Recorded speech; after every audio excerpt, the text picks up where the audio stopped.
Sometimes something beautiful happens in this world. You don't know how to express yourself, so you just gotta sing. I just had Somos el grupo X0168 de Electrónica 1 y a continuación presentaremos nuestra segunda simulación, que consiste en una fuente de corriente, elaborada con dos tipos de transistores. Vamos a empezar con la primera fuente de corriente, hecha a base de transistores BJT. Estos transistores son de tipo NPN. Para este circuito vamos a utilizar los transistores Q1 y Q2, los cuales son los NPN, la resistencia R1 de 95 ohmios, el potenciómetro de 100 ohmios. También vamos a utilizar un amperímetro, ¿verdad? Este es un multímetro, pero lo vamos a poner en función de amperímetro para medir la corriente que va a entregar esta fuente. El potenciómetro de 100 ohmios va a simular la resistencia de carga, en la cual se supone la corriente será fija, como se mostrará en el amperímetro. Como podemos ver, la fuente de voltaje tiene un valor de 300 voltios para fines prácticos, ya que este voltaje es poco usado y se utiliza únicamente para dar una corriente exacta de 3 amperios.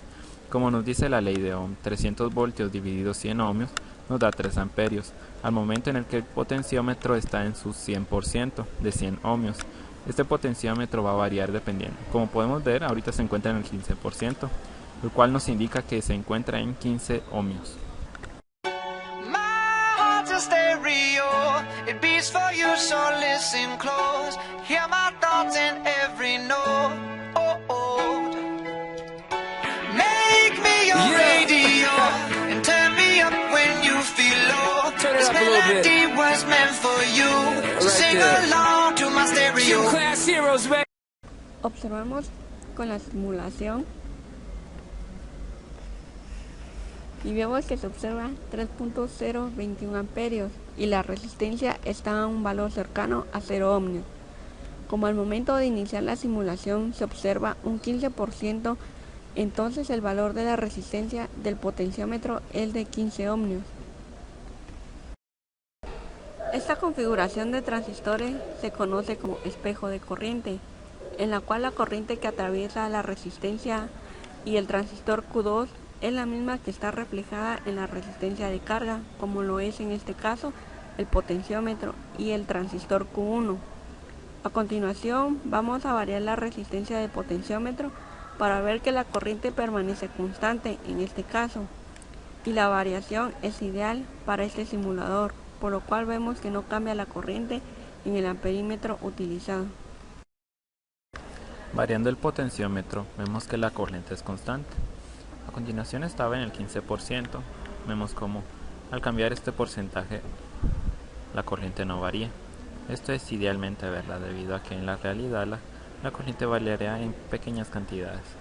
Como podemos ver, no lo podemos llevar hasta el 95% debido a la polarización de los transistores, ¿verdad? Nos daría en este caso que la simulación tendría un error.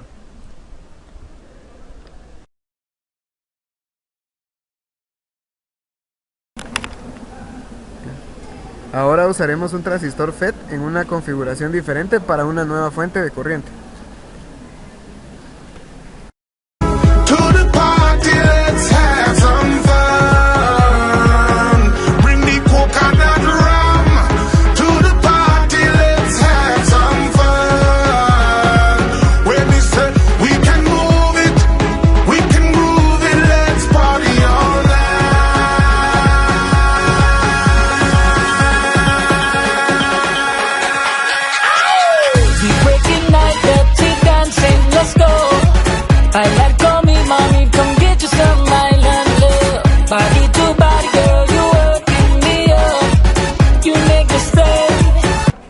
Tenemos a la salida conectado un voltímetro para medir la caída de voltaje y un amperímetro para medir la corriente que pasa por la resistencia.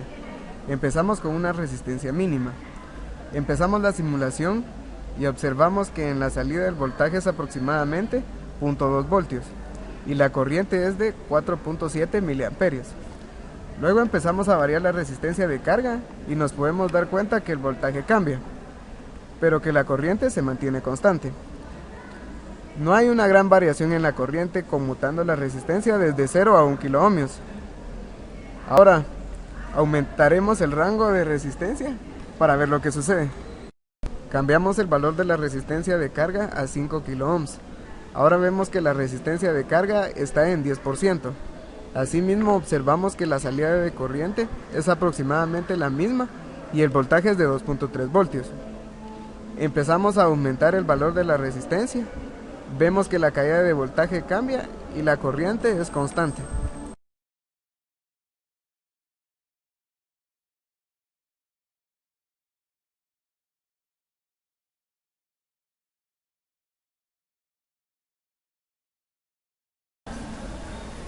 Comparando los circuitos nos damos cuenta que es mejor utilizar un transistor FET que los BJT, ya que utilizando BJT el rango de resistencia que podemos colocar a la salida es mínimo, mientras que utilizando un FET se pueden analizar un rango de carga mayor.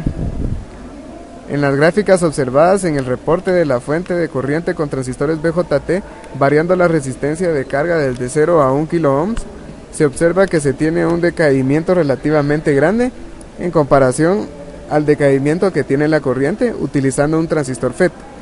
Con el transistor BJT tenemos un decaimiento notable de corriente y con el FET la corriente solamente decae una mínima parte, que puede ser despreciable, lo que hace que la fuente sea más eficiente y tenga menos pérdidas de corriente utilizando transistores FET.